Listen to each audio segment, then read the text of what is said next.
Assalamualaikum warahmatullahi wabarakatuh. Tepat pada bulan ini, bulan Agustus, di mana pada bulan inilah kemerdekaan negara Republik Indonesia terjadi, yaitu pada tanggal 17 Agustus 1945 yang diproklamasikan oleh Insinyur Soekarno dan Dr. Andes Muhammad Hatta. Mungkin kita semua sudah mengetahui akan hal itu, bahkan lengkap dengan bagaimana perjuangan mereka dan apa saja mereka lakukan. Akan tetapi, yang menjadi pertanyaan di sini adalah, apakah kita bisa menjadi pemuda-pemudi Indonesia yang sesungguhnya, menjadi pemuda-pemudi Indonesia yang bermanfaat dan berjasa bagi negara? Bisakah kita menjadi seperti sosok Insinyur Soekarno dan pahlawan-pahlawan lainnya? Lalu, apa yang harus kita lakukan? Berbicara tentang pemuda, jika didefinisikan, pemuda adalah individu yang bila dilihat secara fisik sedang mengalami perkembangan dan secara psikis sedang mengalami perkembangan emosional. Sehingga pemuda merupakan sumber daya manusia pembangunan baik saat ini maupun nanti yang akan menggantikan generasi sebelumnya. Oleh karena itu, pemuda mempunyai fisik yang kuat, mental yang matang, semangat yang tak pernah redup, kekuatan yang tak pernah pudar, bahkan keberanian yang tak pernah hancur. Pemuda laksana air yang menghidupkan peradaban.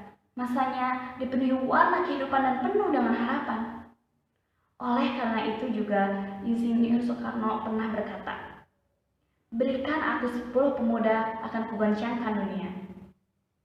Tentu saja, 10 pemuda yang dimaksud adalah pemuda yang berkualitas, kepekaan yang tinggi terhadap lingkungan, pemikiran kritisnya yang sangat didambakan oleh umat, menjadikan peran pemuda sangat besar dan penting bagi maju mundurnya sebuah negara. Kedahsyatan pemuda sebagai agen perubahan ke arah yang lebih baik menjadi harapan masyarakat dan umat. Tetapi, saat kita cermati kepada pemuda-pemuda saat ini, sifat-sifat tersebut hanya sebagian kecil di antara mereka. Kebenaran mulai memudar, kebatilan mulai memancar. Tidak sedikit orang di luar sana yang rela mencuri hanya untuk mengikuti stylist, mengikuti trending, dan lain sebagainya. Tapi, tidakkah mereka berpikir bahwa apa yang akan terjadi kelak kepada orang yang telah dicurinya itu?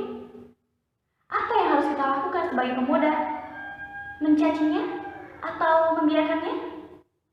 Tidak ada yang bisa kita lakukan sebagai pemuda selain terus berusaha menjadi pemuda yang berkualitas yang dibutuhkan di negeri ini, menjadi pemuda yang bisa mengubah kebatilan kepada kebenaran. Profesor Dr. B.J. Habibie pernah berkata, "Setidak-tidaknya ada 5 kelemahan yang harus diwaspadai oleh generasi muda kita saat ini, yaitu lemah ilmu, lemah fisik, lemah harta, lemah semangat hidup, dan yang paling dikhawatirkan adalah lemah akhlak."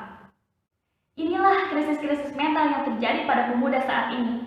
Negeri ini tidak butuh pemuda yang diperbudak oleh kelemahan, terutama oleh hawa nafsu duniawi.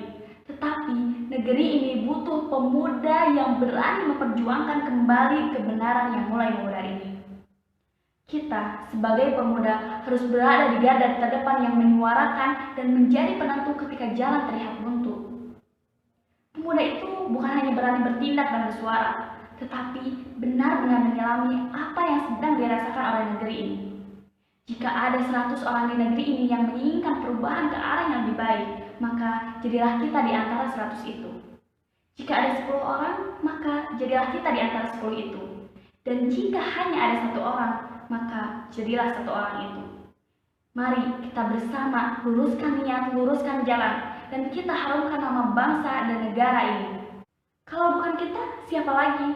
Kalau bukan sekarang, kapan lagi?